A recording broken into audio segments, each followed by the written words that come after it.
Hello guys, welcome to my YouTube channel. আজকের video আপনাদেরকে দেখাবো আপনাদের ধরুন সিগনেচার ভুলে গেছেন, সেই সিগনেচারটা কিভাবে চেঞ্জ করবেন। আজকের এই ভিডিওতে আপনাদেরকে দেখিয়ে দেবো।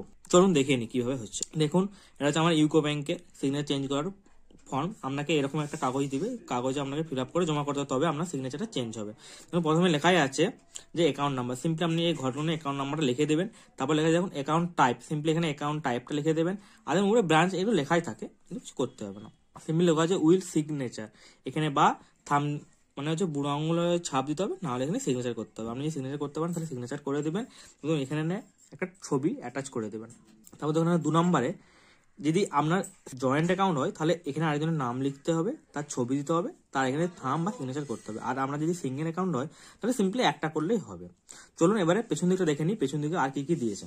দেখুন এই দিকটাতে দেখাচ্ছে আপনাকে, সিম্পলি আবার সেম অ্যাকাউন্ট নাম্বার লিখতে হবে। এখানে অ্যাকাউন্ট নাম্বারে ছোট ছোট ঘরগুলো লিখে দেবেন। তারপর এখানে লেখা আছে অ্যাকাউন্ট টাইপ, অ্যাকাউন্ট টাইপটা এখানে লিখে দেবেন। তারপর লেখা আছে যে হচ্ছে চেকবুক, যদি আমরা চেকবুক থেকে থাকে তাহলে আপনি এখানে ইয়েস করবেন, আর যে নমিনেট থেকে থাকে তাহলে এখানে ইয়েস করবেন। তারপরে লেখাই আছে যে আপনার কি ভিসা লাগবে, ভিসা কার্ড, ইউকো ব্যাংকের ডেবিট ভিসা কার্ড যদি লেখা থাকে তাহলে ঠিক চিহ্ন দেবেন, আর যে নেট ব্যাংকে লাগে তাহলে এখানে ঘরটা ঠিক চিহ্ন দেবেন। তারপরে এখানে লেখা আছে অ্যাড্রেস, আপনার ফুল অ্যাড্রেসটা এখানে লিখবেন, village, post, district, block, police station সব কিছু লিখে দেবেন। এখানে লেখার পরে দেখুন এখানে লেখা আছে পিন নাম্বার, সিম্পলি এই ঘরগুলো পিন নাম্বারটা লিখে দেবেন।